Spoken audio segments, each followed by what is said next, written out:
বদরপুর খণ্ড উন্নয়নের অধীন অ্যাংলার বাজার জিপির ৫ নম্বর ওয়ার্ডের চামালা গ্রামের মইনুল হকের একটি মোবাইল ফোন হারিয়ে যায়। আজ বৃহস্পতিবার দুপুর ১টার সময় অ্যাংলার বাজারের নতুন বাজার সাপ্তাহিক বাজারে কেনাকাটা করতে এসেছিলেন। মোবাইল ফোনটি দুর্ভাগ্যক্রমে হারিয়ে যায়। এই মোবাইল ফোনে অনেক গুরুত্বপূর্ণ নথিপত্র আছে। যদি কোনো সুবিধা ব্যক্তি পেয়ে থাকেন তাহলে আমাদের ফোন নম্বর 8453126137 অথবা নিকটবর্তী পুলিশ প্রশাসনকে অবগত করার জন্য অনুরোধ রইল। নতুন বাজার হওয়ার পরে আমার ফোনটা আমার পকেট ফোনে হারিয়ে গেছে, হয়তো পড়তেও পারে, আমি জানি না।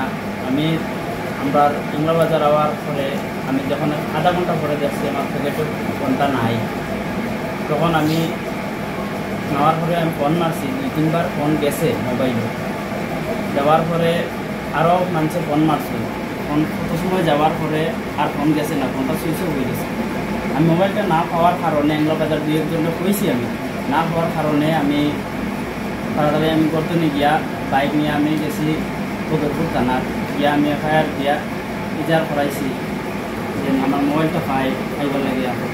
আমার মোবাইলও আমার ইম্পর্টেন্ট জিনিস, অনেক ইম্পর্টেন্ট জিনিস আমার মোবাইলে হয়েছে, তার কারণে আমি পেরেশান বেশি হয়ে গেছি। আমি যাইও পাও আমার ফোনটা দিবার লাগে আমি অনুরোধ করি, আর আমার ফোনটা দেও, আমার ইম্পর্টেন্ট জিনিস। আমার অ্যাকাউন্টে দেখা আসলো, আমি ব্লক করাই দিয়েছি, আর থানারেও আমি কইছি, আর এখনও আমি আইছি আমার বাইরের কাছে তাহলে আমার ফোনটা পাই। যদি সব পাইয়া থাকে আমার ইম্পর্টেন্ট জিনিসও লাগে, আমি মোবাইলটা হিসেবে দেয় আমারে, আমি ৫,০০০ টাকা দিব আমি পুরস্কার হিসাবে। আর আমার মোবাইলটা খুব ইম্পর্টেন্ট জিনিস আমার লাগে, তখন আমি সবরে হইয়া